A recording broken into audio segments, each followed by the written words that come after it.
Steroid আর কি কি আছে বলছিলাম? আহ আর্গেস্টেরল, তারপর হচ্ছে ডিজিটালিন। আর্গেস্টেরন, ডিজিটালিন। ডিজিটালিনের কাজ কি বলতো? হৃৎপিণ্ডের চিকিৎসায়, কিসের চিকিৎসায়? হৃৎপিণ্ডের চিকিৎসায় ব্যবহার করা হয়। স্টার দিয়ে রাখো, এটা স্টার।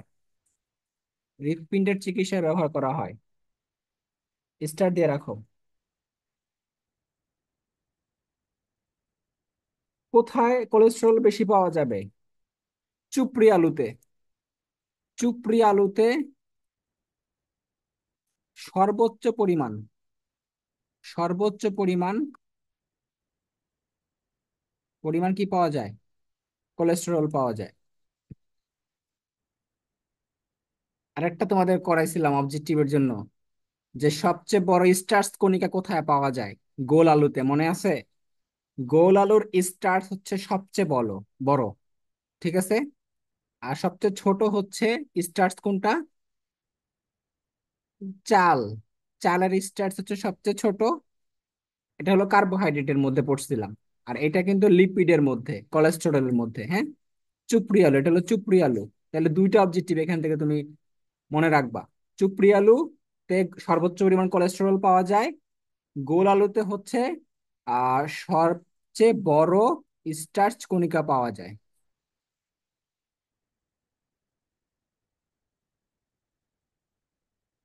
আর আর্গেস্টেরল কে পাওয়া যায় বলো তো? আর্গেস্টেরল, আর্গেস্টেরল পাওয়া যায় হচ্ছে তোমার ইস্ট এবং নিউরোস্পোরা। নিউরোস্পোরা এবং ইস্টে তোমার আর্গেস্টেরল পাওয়া যায়। আচ্ছা, আমাদের দেহে আহ যেই হরমোনগুলো আছে বলছিলাম, টেস্টোস্টেরন, ইস্ট্রোজেন, প্রজেস্টেরন, এগুলো সবই কিন্তু স্টেরয়েড। ঠিক আছে। টেস্টোস্টেরন,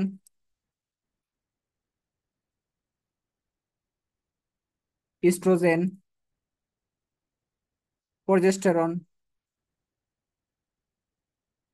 এগুলো কিন্তু তোমার স্টেরয়েড জাতীয়। তারপর কর্টিসল,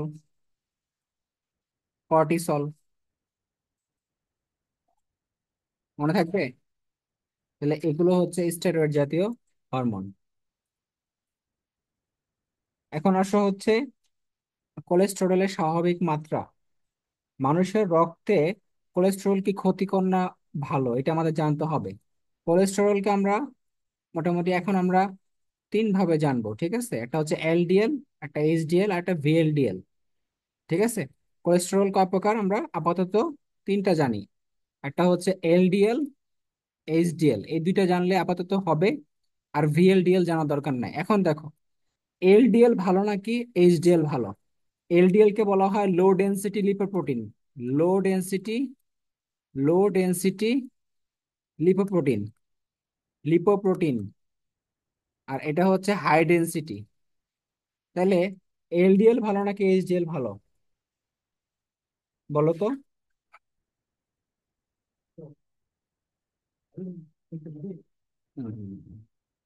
হাই ডেনসিটি। তাহলে বলো তো কোনটা বেশি ভালো? এইচডিএলটা ভালো। কি ভালো? এইচডিএলটা ভালো। এটাকে বলা হয় ভালো কোলেস্টেরল। কি বলা হয় এটাকে? ভালো কোলেস্টেরল বলা হয়। কারণ কেন ভালো কোলেস্টেরল বলা হয় জানো? এই যে আমাদের কোলেস্টেরল গুলো আছে না, লিপোপ্রোটিন গুলো আছে না, এরা কোথায় যায় সিনথেসিস হবে? লিভারে। তো লিভারে তোমার এইচডিএলটা কি করে বলো তো?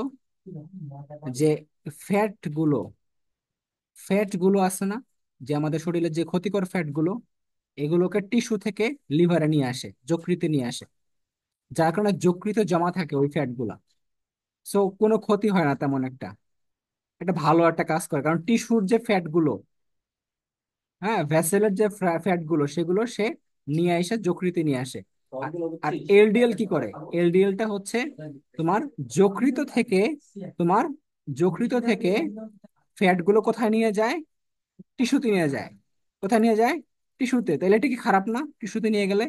এখন যদি এলডিএলটা বেড়ে যায়, তাহলে কি হবে? আমাদের হৃদরোগ হইতে পারে, স্ট্রোক হইতে পারে, বিভিন্ন ধরনের ক্ষতিকর জিনিস, ফ্যাটি লিভার হইতে পারে। অনেক ধরনের কাজ হতে পারে, লিভার সিরোসিস হইতে পারে, মানে যেগুলো খারাপ, যেসব রোগ আছে সেগুলো হইতে পারে। ঠিক আছে, খারাপ কোলেস্ট্রল। তার যকৃত থেকে যদি ফ্যাট গুলোকে আমরা টিস্যুতে নিয়ে যাওয়া হয়, তাহলে টিস্যু লেভেলে বা ব্লাড ভেসেলে কি হবে, ফ্যাট গুলো বেড়ে যাবে, যখন তার কারণে কি হবে, সেটা শরীরের জন্য খারাপ। সেটা মনে রাখবা। এখন আসো, এই জন্য এলডিএল এবং এইচডিএল। এইচডিএল এর মাত্রাটা মনে রাখবা, greater than 40 milligram per decilitre. আর এলডিএলটা হচ্ছে less than 100 milligram per decilitre. এটা হচ্ছে আমাদের রক্তে স্বাভাবিক মাত্রা। ঠিক আছে, স্বাভাবিক মাত্রাটা মনে রাখবা। এই এই এই, ইয়া সরকার মিটিং এ বসে, বুঝছো, আমাদের রুম নিয়ে কথা বল। যে ওই কি ইয়াতে বসছে, মিটিং আমরা যাবো, মেসেজ মেসেজ দেখ।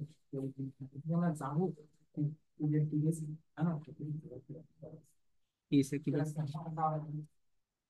আরে ওইখানে যাওয়া লাগবে, বুঝছো এখন আপাতত।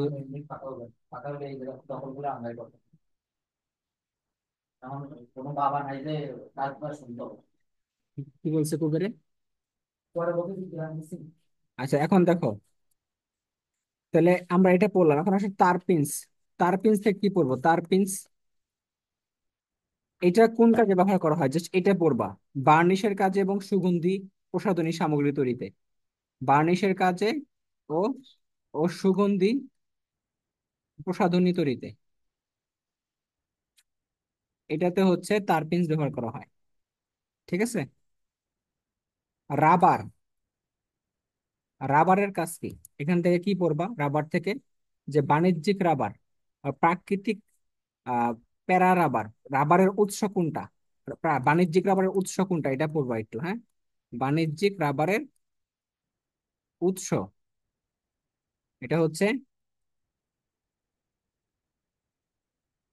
হ্যাবিয়া ব্রাসিলিয়েন্সিস। হ্যাবিয়া ব্রাসিলিয়েন্সিস, এটা হচ্ছে রাবারের উৎস।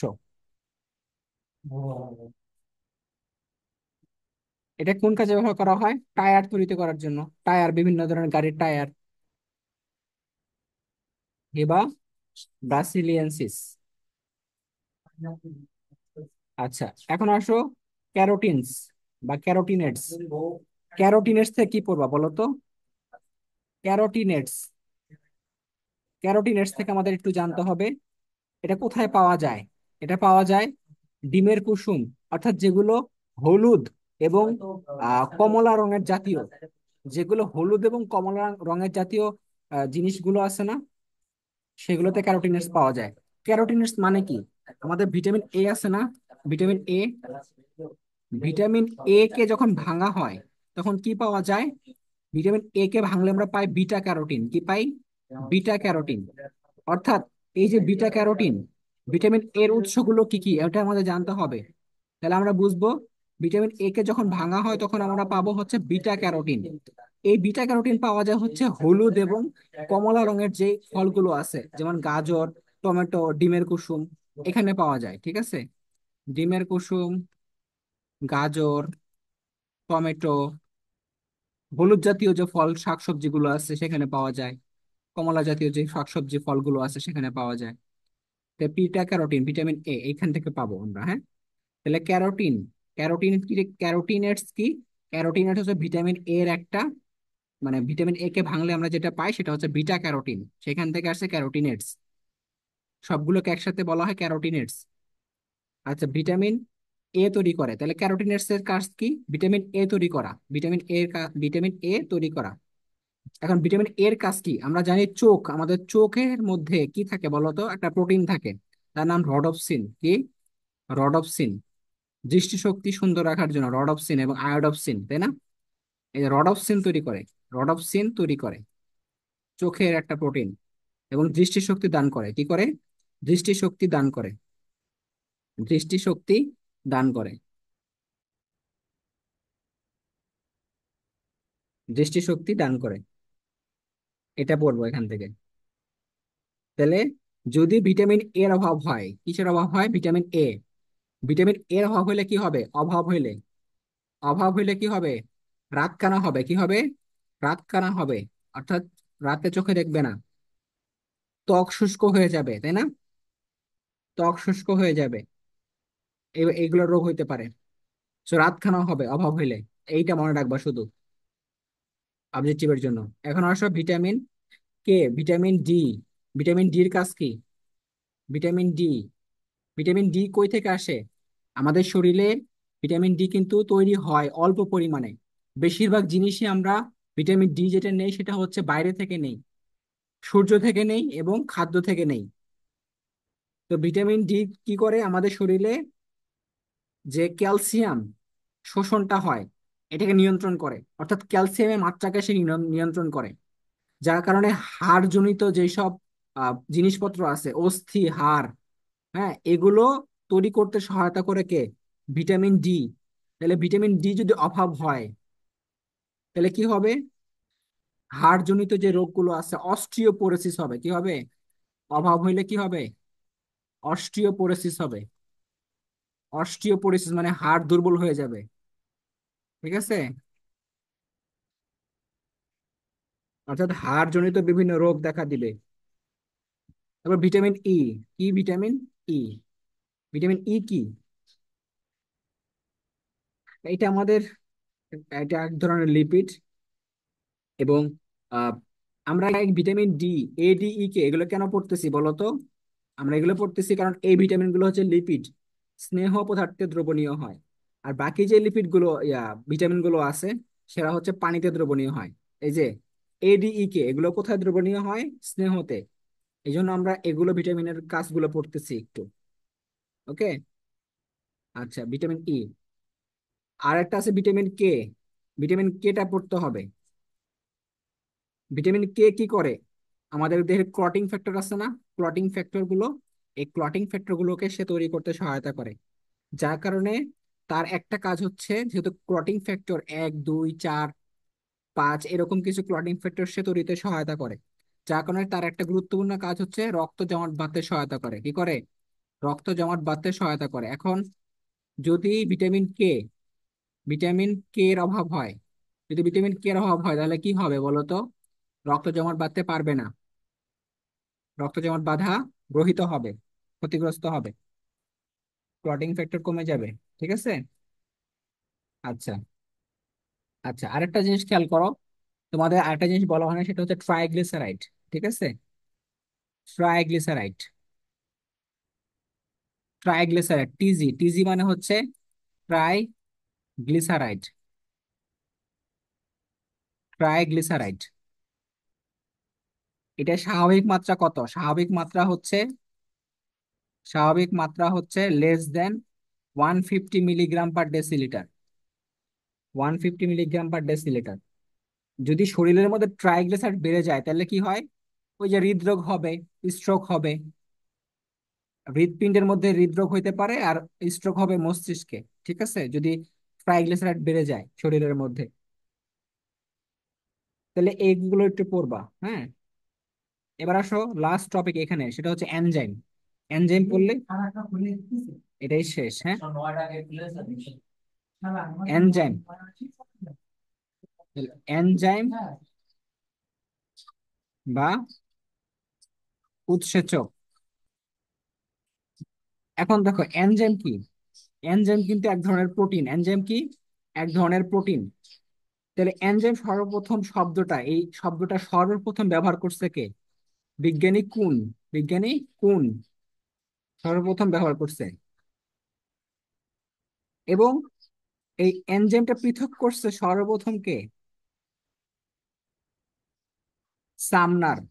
ইউরিয়েস, ইউরিয়েস নামক এনজাইমটা সে পৃথক করছিল। সেই বিজ্ঞানীদের নাম এখান থেকে তেমন একটা ইম্পর্টেন্ট না আসলে। ঠিক আছে? আমাদের বিজ্ঞানের নাম তেমন একটা আলোচনা করা দরকার নেই। এনজাইম থেকে পড়তে হবে এনজাইম কাকে বলে। এনজাইম কি?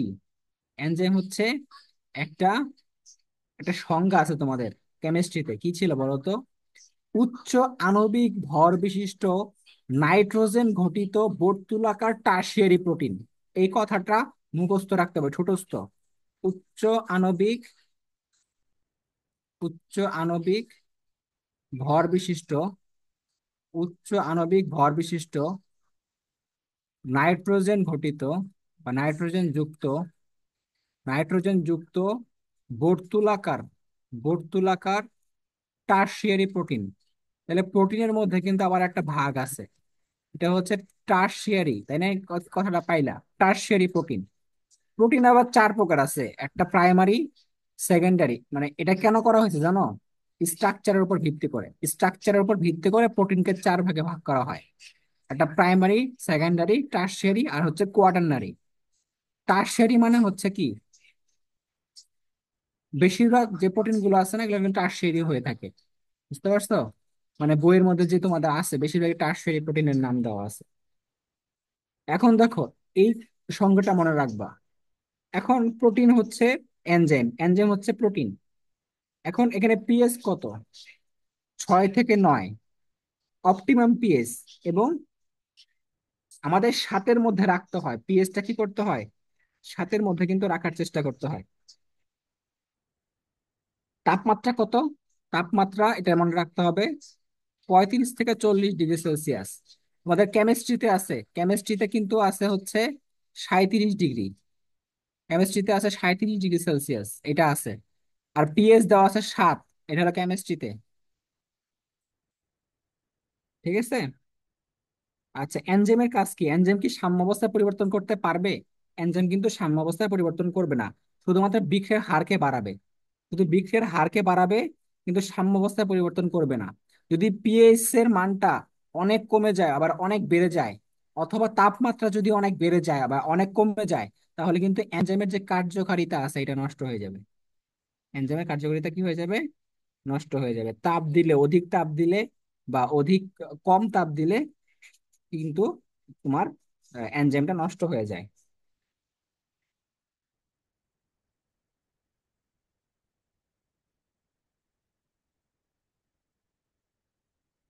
মনে থাকবে?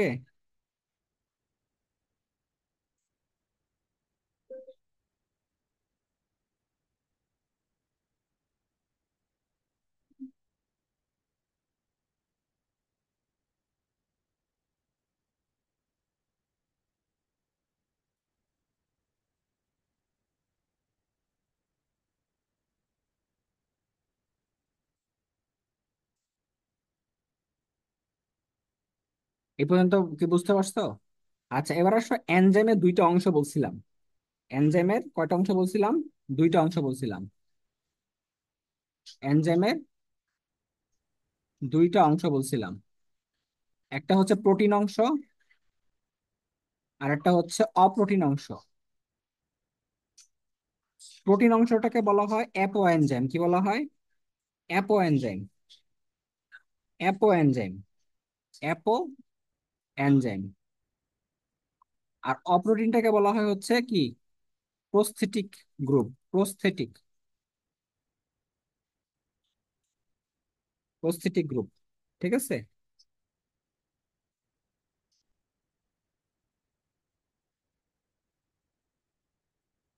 আচ্ছা, এই প্রস্থেটিক গ্রুপটার মধ্যে কি থাকে? হয় কোএনজাইম থাকবে, কোএনজাইম, অথবা কোফ্যাক্টর। কোফ্যাক্টর গুলো কি? মেটাল। এটা হতে পারে মেটাল জাতীয় যেগুলো আছে, জিঙ্ক, আয়রন, হ্যাঁ, তারপর ম্যাগনেসিয়াম, এগুলো থাকতে পারে। মেটাল থাকবে, যে কোনো মেটাল, ধাতু।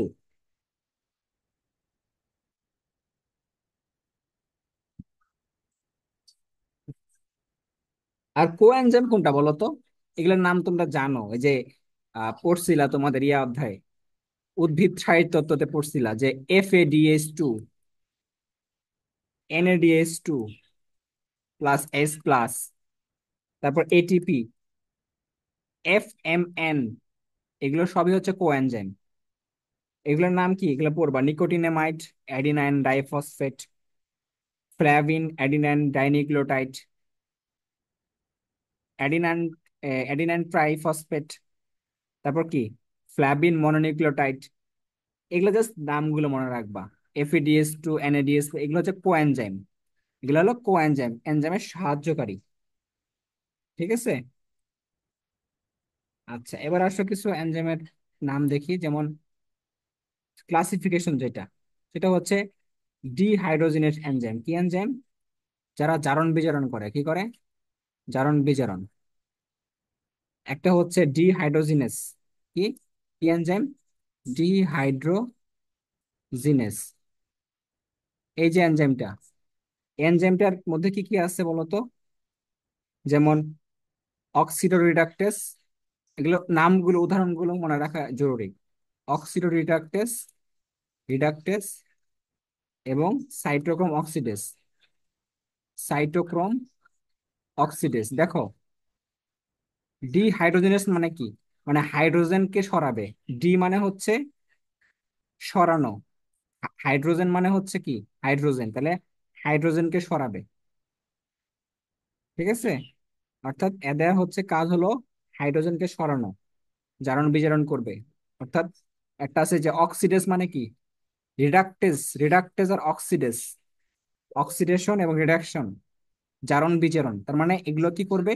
জারণ বিজারণ করবে। এভাবে বুঝে বুঝে পড়তে হবে, মুখস্থ করে লাভ নাই আসলে। মুখস্থ করলে ভুলে যাবে, কিন্তু বুঝে মুখস্থ করলে মনে থাকবে। তারপর ট্রান্সফারেস। ট্রান্সফারেস কোনগুলো? ট্রান্সফারেস যেমন কাইনেজ এনজাইম। কি কাইনেজ এনজাইম? ট্রান্সফারেস মানে কি? ট্রান্সফার করবে। ঠিক আছে? কি ট্রান্সফার করবে বলো তো? কার্যকরী মূলক ট্রান্সফার করবে। কি ট্রান্সফার করবে? কার্যকরী মূলকগুলো ট্রান্সফার করবে। কার্যকরী মূলকগুলো ট্রান্সফার করবে, কাইনেজ এনজাইমের কাজ। এটা আরো ভালো মতো বোঝার জন্য তোমাকে কি করতে হবে? উদ্ভিদ সাহিত্য তো আছে না, ওইখানে যে এনজাইম গুলো নাম দেওয়া আছে না সালোক সংশ্লেষণ শোষণের মধ্যে, ওগুলা যদি ঠিক মতো বুঝো, তাহলে এগুলো এখন ভালো মতো বুঝতে পারবা। যে ডিহাইড্রোজেনাস কি করছিল, ট্রান্সফারেস কি করছিল, কাইনেজ এনজাইম কি করছিল, লাইগেজ কি করছিল, তারপর তোমার হাইড্রোজেনাস এনজাইম কি করছিল, এগুলো মনে রাখা যাবে। হ্যাঁ। 3 নাম্বার হচ্ছে কি? 3 নাম্বার হচ্ছে হাইড্রোলাইটিক এনজাইম। কি হাইড্রোলাইটিক? লাইটিক মানে কি? ভাঙবে। লাইটিক মানে কি? ভাঙবে। তাহলে এই এনজাইমটা কি করবে? ভাঙার কাজ করবে। ঠিক আছে? যেমন আমরা তৃতীয় অধ্যায়ে পরিপাক শ্বসনে যে এনজাইম গুলো পড়ছিলাম, তারা কি করছিল বলতো? প্রোটিনকে ভাঙছে, লিপিডকে ভাঙছে, শর্করাকে ভাঙছে। তার মানে এই যে প্রোটিওলাইটিক এনজাইম, তারপর হচ্ছে লাইপোলাইটিক এনজাইম, তারপর হচ্ছে যেগুলো শর্করাকে ভাঙছে, এই এনজাইম গুলো কি ভাঙছে না? এই যে ভাঙার কাজ করছে। তাহলে পরিপাক শ্বসনের যে এনজাইম গুলো আছে সেগুলো মনে রাখবা। পেপসিন, ট্রিপসিন, অ্যামিট্রিপসিন, অ্যামাইলেজ, ল্যাকটেজ, মল্টেজ, এরা মনে থাকবে। আচ্ছা, তারপরে হচ্ছে লাইএজ। লাইএজ, লাইএজ এবং লাইগেজ। লাইগেজ মানে কি? লাইগেজ মানে হচ্ছে জোড়া লাগানো বা লাগানো। ঠিক আছে? জোড়া লাগানো। এই লাইগেজ কই পড়ছো বলো তো? ডিএনএ তে পড়ছিলাম, মনে আছে? ডিএনএ এর অধ্যায় লাইগেজ এনজাইমটা পাইছো তোমরা। ওইখানে জোড়া লাগাইছিল না? ওকাজাকি খন্ডকে মনে আছে? ওকাজাকি খন্ডকে, হ্যাঁ, ওকাজাকি খন্ডকে তোমার জোড়া লাগাইছিল। তাহলে এটা হচ্ছে কি কার্বক্সিলেস এনজাইমটার একটা উদাহরণ পড়বা, কার্বক্সিলেস। কার্বক্সিলেস হচ্ছে জোড়া লাগাবে যে কোনো কিছু, কার্বন কার্বন জোড়া লাগাবে।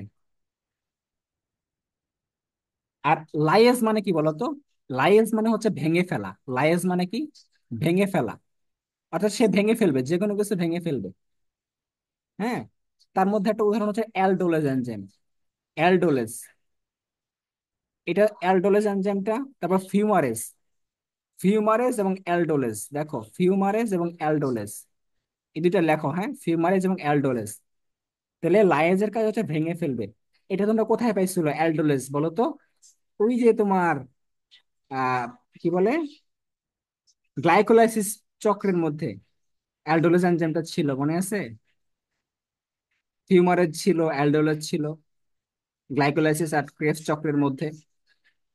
এইটাই। তা লাইয়েজ হচ্ছে কি করবে? ভেঙে ফেলবে। আচ্ছা, তাহলে এই যে দেখো 5টা পড়লাম, এখান থেকে আর মাত্র আরেকটা পড়বো, আইসোমারেজ। আরেকটা কি পড়বো বলো তো? তাহলে আমি আরেকবার রিভিশন দেই। ডিহাইড্রোজিনেস, হাইড্রোজেনকে সরাই দিবে। আচ্ছা, ডিকার্বক্সিলেস মানে কি? ডিকার্বক্সিলেশন মানে হচ্ছে কার্বনকে সরায় দেওয়া। আরেকটা যদি বলে যে ডিকার্বক্সিলেশন মানে কি, ডিকার্বক্সিলেশন মানে হচ্ছে কার্বনকে সরায় দেওয়া, আর ডিহাইড্রোজেনাস মানে হচ্ছে হাইড্রোজেনকে সরায় দেওয়া। তাহলে অক্সিডোরিডাক্টেজ, সাইটোক্রোম অক্সিডেজ, এরা হচ্ছে ডিহাইড্রোজেনেস। ট্রান্সফারেজ মানে কি, ট্রান্সফার করবে, কার্যকরী মূলকগুলো ট্রান্সফার করবে, যেমন কাইনেজ। হাইড্রোলাইটিক মানে হচ্ছে তোমার ভেঙে ফেলবে, যেমন শোষণের অধ্যায় যেগুলো পড়ছিলাম পরিপাক শোষণের মধ্যে, এটা হচ্ছে হাইড্রোলাইটিক এনজাইম। লাইয়েজ মানে হচ্ছে ভেঙে ফেলবে, যেমন অ্যালডোলেজ, ফিউমারেজ। লাইগেজ মানে জোড়া লাগাবে, যেমন কার্বক্সিলেজ এনজাইম। এবার আসো আইসোমারেজ। কি? আইসোমারেজ। আইসোমারেজ কি বলতো? আণবিক সংকেত একই রাখবে বাট গাঠনিক সংকেতটাকে পাল্টাই দিবে। ঠিক আছে, গাঠনিক সংকেতটাকে পাল্টাই দিবে। আণবিক সংকেতকে এক রাখবে কিন্তু গাঠনিক সংকেতকে পাল্টাই দিবে। ওই যে তোমাদের মনে আছে, গ্লাইকোলাইসিসের প্রথম ধাপে কি হয়? গ্লুকোজ থেকে গ্লুকোজ 6 ফসফেট হয়। গ্লুকোজ 6 ফসফেট থেকে কি হয়? তোমার ফ্রুক্টোজ 6 ফসফেট। তার মানে দেখো, গ্লুকোজ এবং ফ্রুক্টোজ 6 ফসফেট দুইজনের কিন্তু আণবিক সংকেত একই বাট গাঠনিক সংকেত ভিন্ন। কারণ গ্লুকোজের মধ্যে আছে হচ্ছে অ্যালডোস মানে অ্যালডিহাইড গ্রুপ, ফ্রুক্টোজের মধ্যে আছে হচ্ছে কিটোন গ্রুপ। এই যে দেখো, দুইটা কিন্তু পাল্টাই দিছে, তাই না? তাহলে তোমার গাঠনিক সংকেত পাল্টাই দিছে বাট আণবিক সংকেত সেম আছে। তো আইসোমারেজ কি করবে? এই কাজ করবে। তাহলে আইসোমারেজ এনজাইম, এটার উদাহরণ মনে রাখবো, হেক্সোকাইনেজ।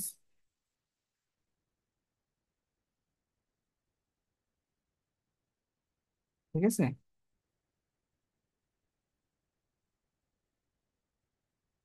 আচ্ছা, এগুলো এইটা বুঝছো? আফিয়া বুঝছো? আফিয়া তোমার ক্লিয়ার হয়েছে? মরিয়ম, মরিয়ম বুঝছো? হ্যাঁ। রিমি বুঝছো?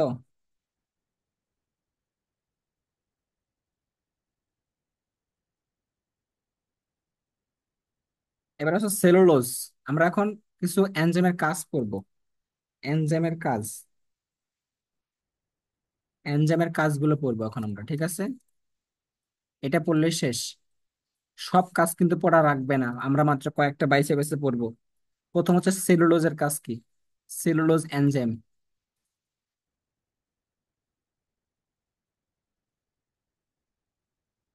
সেলুলোজ এনজাইমের কাজ কি বলো? সেলুলোজ এনজাইমের কাজ হচ্ছে কফি প্রক্রিয়াজাতকরণে, কফি প্রক্রিয়াজাতকরণে, প্রক্রিয়াজাতকরণে। আর কি আছে? কাগজের মধ্যে মসৃণতা আনতে, কাগজে মসৃণতা আনতে। তো এটা একটু পড়বা, হচ্ছে কফি প্রক্রিয়াজাতকরণে কি ব্যবহার করা হয়। তারপর প্রোটিয়েজ এনজাইম, কি এনজাইম? Protease enzyme. এটার কাজ কি তোমার?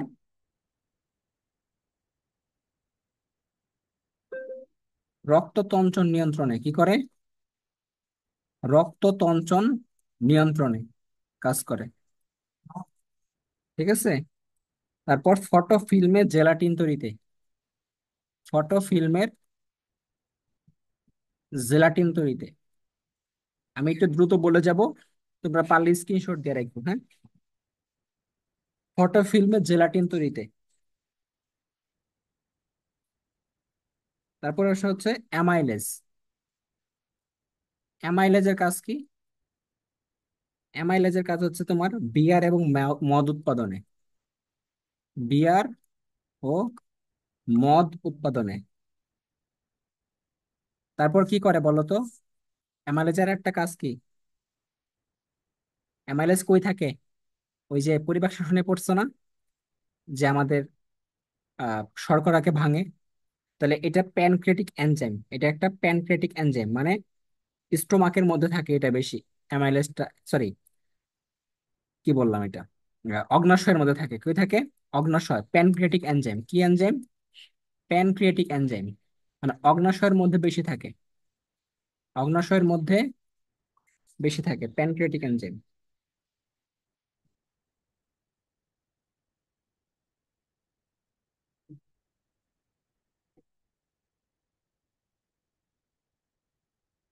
মনে থাকবে? আচ্ছা, তারপর হচ্ছে ক্যাটালেস। ক্যাটালেস এনজাইম কি এনজাইম? ক্যাটালেস।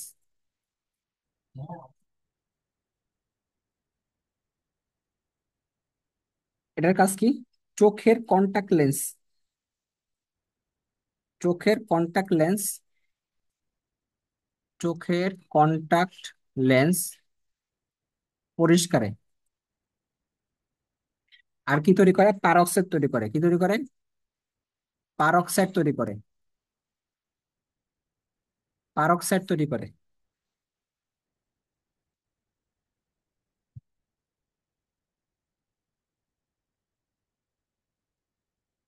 ইউরোবাইলেস, খুবই ইম্পর্টেন্ট। ইউরোবাইলেস, ইউরোবাইলেস। এটার কাজ কি? মস্তিষ্ক এবং ধমনীর জমাট রক্ত সরাইতে সহায়তা করে। মস্তিষ্ক ও ধমনীর জমাট রক্ত সরাইতে সহায়তা করে। ঠিক আছে। তারপর ট্রিপসিনের কাজ কি? ট্রিপসিন, এটা স্টার দিয়ে রাখবা। ট্রিপসিনের কাজ, এটা অলরেডি একবার আসছে। চোখের ছানির অস্ত্রোপচারে, চোখের ছানির অস্ত্রোপচারে।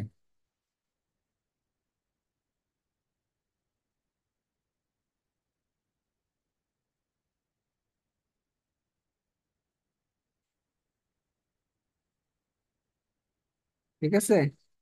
আর আর দুইটা পড়তে পারো, সেটা হচ্ছে রেনিন এবং পেকটিন। এটার কাজ পড়বা বই থেকে। রেনিন এবং পেকটিন, এই এনজাইম গুলোর কাজ একটু পড়বা। আর মোটামুটি তেমন পড়া লাগতে না পারে। হুম। আহ আরেকটা হয়তো লাগতে পারে, সেটা হচ্ছে, আমার এই দুটার কাজ আসলে মনে নাই। রেনিন পেকটিনের কাজটা একটু দেখে নিবা, হ্যাঁ। আর একটা হচ্ছে তোমার ছিল হচ্ছে কৃমিনাশক হিসেবে। কি হিসেবে? কৃমিনাশক। কৃমিনাশক হিসেবে ব্যবহার করা হয় হচ্ছে ফেমিন। কি? ফেমিন। ফেমিন অথবা ব্রোমেলিন। এটাকে আরেকটা নাম হচ্ছে ব্রোমেলিন। ব্রোমেলিন। তাহলে কৃমিনাশক হিসেবে হচ্ছে ফেমিন এবং ব্রোমেলিন। এই যে এই কটা যে বললাম না, এই কটা মাস্ট পড়তেই হবে। বাদ দেওয়ার উপায় নেই কিন্তু, হ্যাঁ। বাদ দেওয়ার উপায় নেই। তোমাদের কিন্তু মোটামুটি এই অধ্যায় শেষ। হ্যাঁ। পরীক্ষা দিবা, এই অধ্যায়ের উপর পরীক্ষা দিবা। পরশুদিন পরীক্ষা দিবা এই অধ্যায়ের উপরে, ঠিক আছে। আজকের পরের দিন, মানে কালকের পরের দিন আর কি। তো এই অধ্যায় তো তোমাদের শেষ। আর একটা কথা হচ্ছে, 1 তারিখ থেকে রেগুলার ব্যাচ শুরু করব, বুঝছো? 1 তারিখ থেকে রেগুলার ব্যাচ শুরু করব। মানে যারা পড়বা সমস্যা নাই, পড়বা। ঠিক আছে। রেগুলার ব্যাচ বলতে হচ্ছে, আমি তোমাদের আহ কি কি হচ্ছে দেখাবো, এটা বলে দিই। সেটা হচ্ছে কেমিস্ট্রি, বায়োলজি, ফিজিক্স, ইংলিশ, এই 4টা জিনিস আমি দেখাবো, হ্যাঁ। যারা মেডিকেল অ্যাডমিশনে নিবা, হ্যাঁ, সেখানের জন্য আমি এই কয়টা টপিক পড়াবো। সবই পড়াবো, সব সাবজেক্টেরই সব অধ্যায় পড়াবো, আমি পড়াবো। সাথে এক্সাম দিতে হবে সব সময়। যেগুলো আমি এক্সাম একটা রুটিন দিয়ে দিব, ক্লাসের রুটিন দিয়ে দিব। সেই অনুযায়ী হচ্ছে ক্লাস হবে, রুটিন হবে। আপাতত তোমরা এই যে এই কয়দিন পড়াইলাম, এই কয়দিনে হচ্ছে যেগুলো পড়াইছি সেগুলো তো পড়ছোই। এরপরে হচ্ছে 1 তারিখ থেকে ক্লাস নিব একদম, ঠিক আছে। একদম 1 তারিখ থেকে ক্লাস নিব। সেইখানে হচ্ছে বলে দেবো আর কি কেমনে কি রুটিন থাকবে। আপাতত পড়া দেখলা, অ্যাডমিশনের পড়া কিভাবে পড়তে হয় মোটামুটি একটা ধারণা দিলাম জৈব যৌগ থেকে। আর এই অধ্যায় থেকে একটা ধারণা দিলাম। অ্যাডমিশনের পড়া পড়তে হবে একটু বাছাই করে। এত সব পড়তে গেলে হবে না। বাছাই বাছাই করে পড়তে হবে। মেইন মেইন জিনিস পড়তে হবে। আর যেখান থেকে বেশি কোশ্চেন আসে, জৈব যৌগের যে ক্লাসগুলো করাইছি সেখান থেকে 100% কমন পাবা, 100% কমন পাবা অ্যাডমিশনে। এটা লিখিত ভাবে দিতে পারি যে আর আর একটা ক্লাস নিতে হবে জৈব যৌগ থেকে, আর একটা বা দুইটা। ওটা আমি পরে নিব যখন আমি রেগুলার ব্যাচ শুরু করব, ঠিক আছে। তখন আমরা ওখানে আরেকটা ক্লাস, আরো 2টা 3টা ক্লাস নিব জৈব যৌগ থেকে। কিন্তু জৈব যৌগ থেকে যা পড়াইছি অনেক কিছুই কমন পাবো। এখন হচ্ছে এই অধ্যায়ের উপর পরীক্ষা দিবা, একটা জৈব যৌগের উপর একটা পরীক্ষা দিবা, ঠিক আছে। আগামী 3 দিন শুধু পরীক্ষা হবে, হ্যাঁ। জৈব যৌগের উপরে আর হচ্ছে কোষ রসায়নের উপরে একটা পরীক্ষা হবে সুন্দর মতো। এগুলো হচ্ছে ভালো মতো রিভিশন দাও, পরীক্ষার জন্য প্রস্তুতি নাও, দেখো কেমন করো। ঠিক আছে। ওকে, আজকে পর্যন্ত থাকলো, মোটামুটি এই অধ্যায়টা শেষ।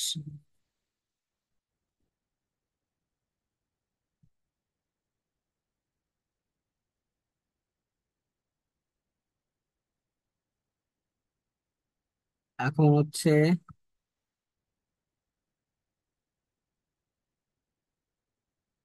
একটা পোস্ট দিব, ওই পোস্টটা তোমরা একটু শেয়ার টেয়ার করো, ঠিক আছে, বা ফ্রেন্ডদের বইলো, যদি কেউ পড়তে চায় পড়বে। 1 তারিখ থেকে ক্লাস শুরু করবো আর কি, হ্যাঁ।